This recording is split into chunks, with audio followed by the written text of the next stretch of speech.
Hello everybody, welcome to my channel amazing concept with Sunny.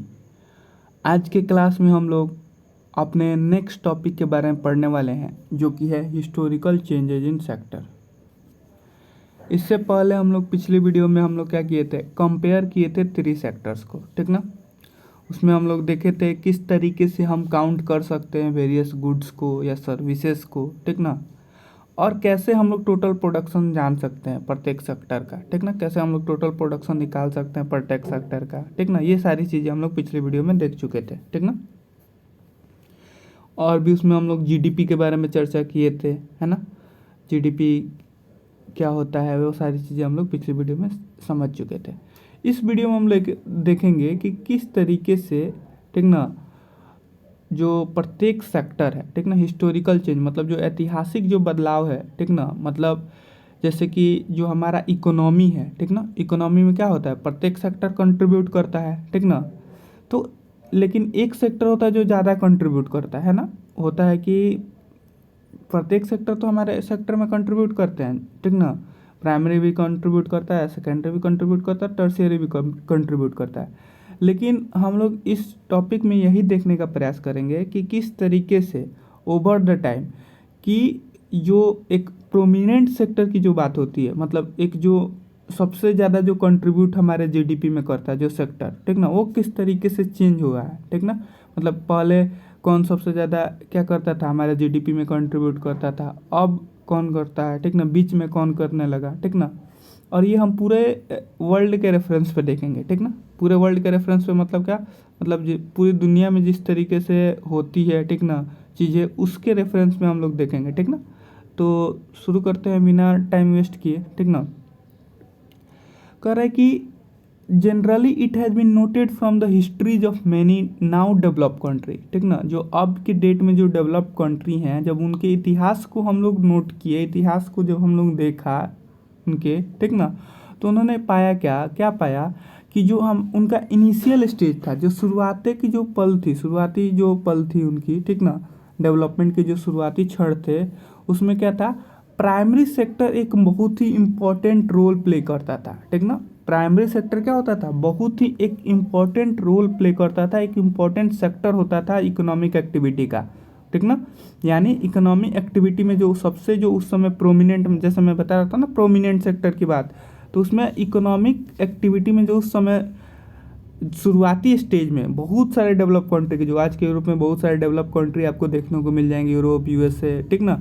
यहाँ पे वहाँ पे शुरुआती स्टेज में जो सबसे इम्पोर्टेंट सेक्टर था वो क्या था, वहाँ पे भी प्राइमरी सेक्टर शुरुआत में बहुत इंपॉर्टेंट मतलब इकोनॉमिक एक्टिविटी था। इसका कहने का मतलब क्या, यानी प्राइमरी जो एक्टिविटी था या प्राइमरी जो सेक्टर था वो सबसे ज़्यादा क्या करता था, इकोनॉमी जनरेट करता था, ठीक ना। सबसे ज़्यादा इकोनॉमी जनरेट करता था या सबसे ज़्यादा इकोनॉमी उस पर डिपेंड रहती थी।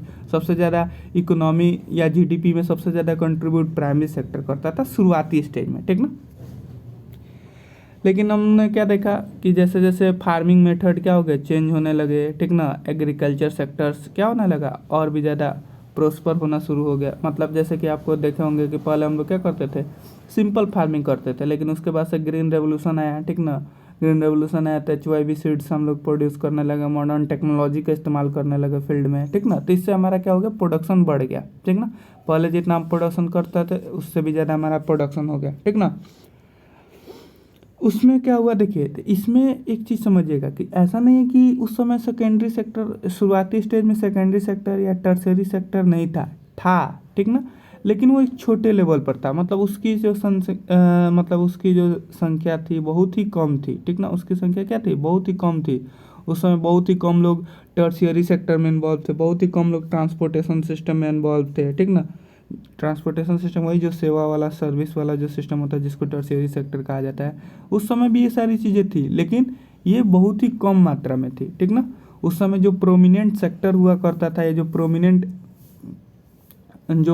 सेक्टर था जो जीडीपी को कंट्रीब्यूट करता था सबसे ज़्यादा, वो कौन था, आपका प्राइमरी सेक्टर था, ठीक ना। लेकिन धीरे धीरे समय बदलता चला गया, जैसे मैंने आपको बताया कि क्या हो गया, धीरे धीरे ये सारी चीज़ें हो गई, मॉडर्न मेथड आने लगे, तो एग्रीकल्चर सेक्टर क्या हो गया, मतलब बहुत ज़्यादा क्या हो गया, प्रोस्पर होना शुरू हो गया, ठीक ना, और बहुत ज़्यादा प्रोडक्शन होना शुरू हो गया, ठीक ना। तो क्या हुआ कि नए मेथड क्या किए गए, मैन्युफैक्चरिंग के इंट्रोड्यूस किए गए, मतलब मैन्युफैक्चर करने के, ठीक ना, कोई भी चीज़ कोई भी प्रोडक्ट से दूसरे प्रोडक्ट बनाने की जो एक आइडिया था उसको धीरे धीरे क्या किया गया, डेवलप किया गया, ठीक ना। लॉन्ग टाइम मतलब बहुत लंबा समय लग गया इसको, लगभग आपके बुक में 100 ईयर्स का समय दिया है, ठीक ना, कि 100 ईयर्स लग गए, ठीक ना, नए मैन्युफैक्चरिंग मेथड्स क्या करने में, इंट्रोड्यूस करने में, ठीक ना। तो जब नए मेथड इंट्रोड्यूस हुए तो उस समय क्या हो गई, नए नए फैक्ट्री स्टार्ट होना शुरू हो गई। क्या हो गई बाबू, नई नई फैक्ट्री स्टार्ट होना शुरू हो गई, ठीक ना, नई नई फैक्ट्री जाने लगी और वो क्या होने लगी, धीरे धीरे एक्सपेंड करने लगी, धीरे धीरे उसका विस्तार होना शुरू हुआ, किसका, फैक्ट्रीज का, यानी सेकेंडरी सेक्टर धीरे धीरे प्रोमिनेंट रोल में आना शुरू हुआ, ठीक ना। अब क्या था, पहले जो फार्म वगैरह में काम करते थे, अब वो क्या करते थे, जाके फैक्ट्री वगैरह में काम करना शुरू कर दिए चीप रेट्स पे, ठीक ना। और उसमें क्या होता था, फैक्ट्री से जो प्रोड्यूस होता था, लोग क्या करते थे, उसका बहुत ज़्यादा यूज भी करते थे क्योंकि वो सस्ती दामों में मिलता था, ठीक ना। तो इस अब क्या हुआ, मतलब इतने दिन, मतलब पहले तो शुरुआती स्टेज में क्या था कि प्राइमरी सेक्टर एक बहुत ही इम्पोर्टेंट सेक्टर था जो जीडीपी को सबसे ज़्यादा कंट्रीब्यूट करता था और सेक्टर के मुकाबले। लेकिन जब समय बदलता चला गया, मैन्युफैक्चरिंग मेथड को इंट्रोड्यूस किया गया, नए मैन्युफैक्चरिंग मेथड को इंट्रोड्यूस किया, तो उस समय क्या हुआ, जब फैक्ट्री एक्सपेंड होना शुरू हो गई, तब क्या हुआ बाबू, तब जो सबसे ज़्यादा जो इम्पोर्टेंट जो कंट्रीब्यूशन था इकोनॉमी को या जीडीपी को, ठीक ना, वो क्या था, सेकेंडरी सेक्टर बन गया, ठीक ना, वो क्या हो गया, सेकेंडरी सेक्टर बन गया। मतलब अब सबसे ज़्यादा कंट्रीब्यूट कौन कर रहा था जीडीपी को, वो सेकेंडरी सेक्टर कर रहा था, ठीक ना। तो इसमें एक आप हिस्टोरिकल चेंज में मतलब क्या बताने का प्रयास कर रहा है, इसमें बताने का प्रयास कर रहा है कि समय के अनुसार, ठीक ना, मतलब ओवर द टाइम, मतलब समय समय के अनुसार क्या हुआ है कि शिफ्ट आए हैं, शिफ्ट मतलब बदलाव आए हैं, बदलाव देखने को मिले हैं किसी भी डेवलपिंग कंट्री की, किसी भी डेवलप्ड कंट्री की अगर मतलब एग्जाम्पल है तो इस तरह के चेंजेज आपको डेवलप कंट्री में देखने को मिलेंगे। मतलब जब उसकी शुरुआती इकोनॉमी थी, मतलब जब वो शुरुआत में था, ठीक ना, जब इकोनॉमी स्टार्ट हुई थी उसकी, तो उस समय प्राइमरी सेक्टर उसमें सब बहुत ज़्यादा क्या था, इम्पोर्टेंट सेक्टर हुआ करता था और बहुत ही इम्पोर्टेंट रोल प्ले करता था, बहुत ज़्यादा कंट्रीब्यूट करता था जीडीपी में, ठीक ना। लेकिन धीरे धीरे वो क्या हुआ, वहाँ पे भी मेथड, मॉडर्न फार्मिंग मेथड्स या जो भी है मैन्युफैक्चरिंग के जो नए मेथड्स हैं इंट्रोड्यूस किए गए, तो उसमें क्या हुआ, फैक्ट्री आना शुरू हो गई, क्या हो गई, फैक्ट्री जाना शुरू हो गई, ठीक ना, फैक्ट्री स्पेंड करना शुरू हो गई, ठीक ना। फैक्ट्री एक्सपेंड करना शुरू हो गई तो क्या हुआ बाबू, फैक्ट्री एक्सपेंड करना शुरू हो गई तो सेकेंडरी सेक्टर एक इम्पॉर्टेंट रोल प्ले करने लगा हमारे इकोनॉमी में, ठीक ना। तो सेकेंडरी सेक्टर प्रोमिनेंट हो गया, मतलब क्या कि अब वो सबसे ज़्यादा जीडीपी को कंट्रीब्यूट करता था। तो मतलब यही बताने का प्रयास कर रहा है हिस्टोरिकल चेंजेज में कि ओवर टाइम, मतलब ओवर द टाइम, मतलब समय के अनुसार, ठीक ना, मतलब समय के अनुसार क्या हुआ है, बदलाव देखने को मिले हैं। बदलाव किस तरह के बदलाव देखने को मिले हैं कि जो इम्पोर्टेंस है, यानी जो सेक्टर की जो इम्पोर्टेंस है, इम्पोर्टेंस समझते हैं ना, जो महत्वाकांक्षाएं हैं वो क्या हुई हैं, चेंज हुई हैं। मतलब पहले कौन इम्पोर्टेंट सेक्टर होता था, अब कौन इम्पोर्टेंट सेक्टर है, इस तरीके से क्या हुआ है, चेंज हुआ। जैसे कि पहले प्राइमरी होता था, फिर बीच में क्या हुआ, सेकेंडरी सेक्टर सबसे इम्पोर्टेंट हो गया, ठीक ना, मतलब इम्पोर्टेंट हो गया। अब देखिए फिर लगभग 100 सालों के अंदर, ठीक ना, लगभग 100 सालों के अंदर क्या हुआ कि एक और शिफ्ट देखने को मिला। क्या शिफ्ट देखने को, एक और बदलाव देखने को मिला सेकेंडरी से टर्शियरी सेक्टर में, ठीक ना, डेवलप्ड कंट्री में। ये सारी चीज़ें किसकी बात हो रही है बाबू, डेवलप्ड कंट्री की बात हो रही है। इंडिया के भी हम बात करेंगे, ठीक ना, ये डेवलप कंट्री की बात हो रही है। सारे कंट्री में ये चीज़ें होती है, ठीक ना, सारे कंट्री में चीज़ें होती हैं। वो आप डेवलप कंट्री ले लो, डेवलपिंग कंट्री ले लो, ठीक ना, ये सब में इस तरह का जो मैं बता रहा हूँ, जो सीक्वेंस बता रहा हूँ, इस तरीके का सब में फॉलो होगा, ठीक ना। तो कह रहा है क्या कि अब इसमें क्या शिफ्ट देखने को मिला कि मतलब अब जो था, अब सेकेंडरी सेक्टर क्या हुआ, सेकेंडरी सेक्टर से ज़्यादा अब टर्शियरी सेक्टर क्या करने लगा, हमारे इकोनॉमी को कंट्रीब्यूट करने लगा, ठीक ना। अब हमारे इकोनॉमी को सबसे ज़्यादा कंट्रीब्यूट कौन करने लगा, टर्शियरी सेक्टर कंट्रीब्यूट करने लगा, ठीक ना।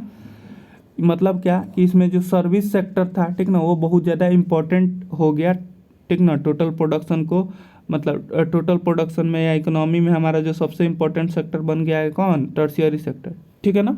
क्योंकि आपको भी पता है कि अगर हमको जो भी है प्राइमरी सेक्टर या सेकेंडरी सेक्टर उसको अच्छे तरीके से मैनेज करना है तो हेल्प करने का काम कौन करता है, हमारा टर्शियरी सेक्टर करता है, ठीक ना।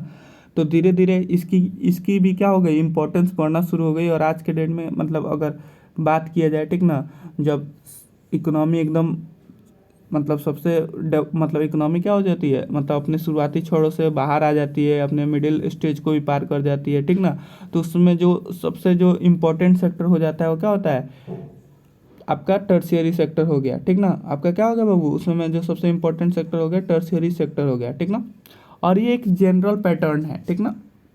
ये क्या है बाबू, जनरल पैटर्न है, मतलब इसी तरह के सामान्य आपको जितने भी डेवलप्ड कंट्री या डेवलपिंग कंट्री इस तरह की चीज़ें आपको देखने को मिलेंगी, ठीक ना।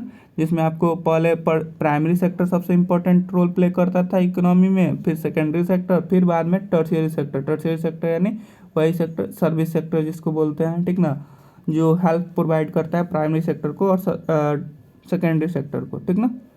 तो ये चीज़ें आपको क्लियर हो गई होंगी। हिस्टोरिकल चेंज में मैंने क्या बताने का प्रयास किया, हिस्टोरिकल चेंज में यही बताने को प्रयास किया, बस एक लाइन में आप चीज़ें समझ सकते हैं कि ओवर द टाइम मतलब समय के अनुसार या समय बदलते चला गया उसके अनुसार क्या हुआ कि जो इम्पोर्टेंस है, ठीक ना, सेक्टर का वो क्या होता गया, चेंज होते चला गया। मतलब पहले प्राइमरी सेक्टर इम्पोर्टेंट मतलब सबसे इम्पोर्टेंट हुआ करता था इकोनॉमी का, फिर सेकेंडरी सेक्टर हुआ और बाद में टर्शियरी सेक्टर हो गया। मतलब ज़्यादातर वर्किंग पीपल क्या होने लगे, पहले प्राइमरी सेक्टर में इन्वॉल्व होते थे, फिर क्या हो गए सेकेंडरी में आ गए, फिर क्या हो गए टर्शियरी सेक्टर में आ गए, ठीक ना। तो इस तरीके से आपको हिस्टोरिकल चेंज में यही बताने को प्रयास किया है, ठीक ना। और ये एक जनरल रेफरेंस है, मतलब प्रत्येक कंट्री में आपको इस तरह के पैटर्न देखने को मिल जाएंगे कि शुरुआती स्टेज में उसका प्राइमरी सेक्टर इंपॉर्टेंस होता था, फिर मिडिल स्टेज में आया उसका इकोनॉमी तो सेकेंडरी सेक्टर इंपॉर्टेंट हुआ था, फिर बाद में जब अपना इकोनॉमी उसका डेवलप कर गया, मिडिल स्टेज को ही पार कर गया, तो वहाँ पे क्या हो गया, टर्शियरी सेक्टर एक प्रोमिनेंट रोल प्ले करता था उसकी जीडीपी में या उसकी इकोनॉमी में। यहाँ तक चीज़ें क्लियर है, ठीक ना। तो ये तो चीज़ें हो गई, मतलब प्रत्येक डेवलप कंट्री की बात कर ली हमने, एक जनरल रेफरेंस की बात कर ली, ठीक ना। अब हम लोग नेक्स्ट जो टॉपिक होगा उसमें हम लोग देखेंगे कि ये जो टोटल प्रोडक्शन की जो बात कर रहे हैं, जो हम इकोनॉमी की बात कर रहे हैं, ठीक ना, इकोनॉमी टोटल प्रोडक्शन दोनों एक ही चीज़ है, ठीक ना। तो जो हम बात कर रहे हैं, ठीक ना, तीनों सेक्टर्स की, वो इंडिया में कैसा है, ठीक ना, इंडिया में कौन प्रोमिनेंट रोल में है, ठीक ना, किस तरीके से इंडिया में क्या कंडीशन है, ठीक ना। और क्या ओवर द ईयर्स मतलब समय जैसे जैसे मतलब साल बदलते चले गए, ठीक ना, तो क्या उसमें इस तरह का सिमिलर पैटर्न देखने को मिला कि नहीं, मतलब भारत में भी क्या इस तरह का बदलाव देखने को मिला है कि नहीं मिला है, ठीक ना। या ये पैटर्न जो मैंने अभी बताया प्राइमरी से सेकेंडरी, सेकेंडरी से टर्शियरी, या कि इस तरीके की चीज़ें ऑब्जर्व भारत में की गई है कि नहीं की गई है, ठीक ना। ये सारी चीज़ें हम लोग नेक्स्ट सेक्शन में देखेंगे आपके, ठीक ना, आपके बुक के नेक्स्ट सेक्शन में दिया हुआ है, ठीक ना। जिसमें हम लोग पढ़ेंगे, क्या पढ़ेंगे कि प्राइमरी सेकेंडरी और टर्शियरी सेक्टर भारत में किस तरीके से वहाँ पे मतलब इसका क्या किस तरीके से इसमें चेंज देखने को मिला, ये सारी चीज़ें हम लोग नेक्स्ट आपके क्लास में पढ़ेंगे। तो आपको सारी चीज़ें क्लियर हो गई होंगी, ठीक ना। अभी तक आपने क्या पढ़ा, अभी तक हम लोगों ने चैप्टर शुरू की थी, ठीक ना। फिर से मैं एक बार आपको रिकैप कर लेता हूँ, ठीक ना। हम लोग पढ़ रहे थे सेक्टर्स ऑफ इंडियन इकोनॉमी के बारे में, किसके बारे में पढ़े थे बाबू, सेक्टर्स ऑफ इंडियन इकोनॉमी। उसमें हम लोगों ने क्या पढ़ा, उसमें हम लोगों ने पहला वीडियो जो था शुरुआती वीडियो था, इंट्रोडक्शन वीडियो था, उसमें हम लोगों ने चैप्टर को इंट्रोड्यूस किया, ठीक ना, क्या क्या पढ़ने वाला है मैंने आपको बताया। फिर से मैंने उसमें 3 चीज़ें आपको बहुत ही इंपॉर्टेंट बताई, प्राइमरी सेक्टर, सेकेंडरी सेक्टर और टर्शियरी सेक्टर। पूरे डिटेल में मैंने आपको क्लियर किया क्या होता है, किस तरीके से उससे क्या क्वेश्चंस बन सकते हैं, ये सारी चीज़ें क्लियर किया। फिर हम लोग सेकंड जो हमारा वीडियो था उसमें हम लोगों ने क्या देखा, उसमें हम लोग कंपेयर किए तीनों सेक्टर्स को, कि तीनों सेक्टर्स यानी जो प्राइमरी है, सेकेंडरी है, टर्शियरी है, उसको हम लोग कंपेयर किए, ठीक ना।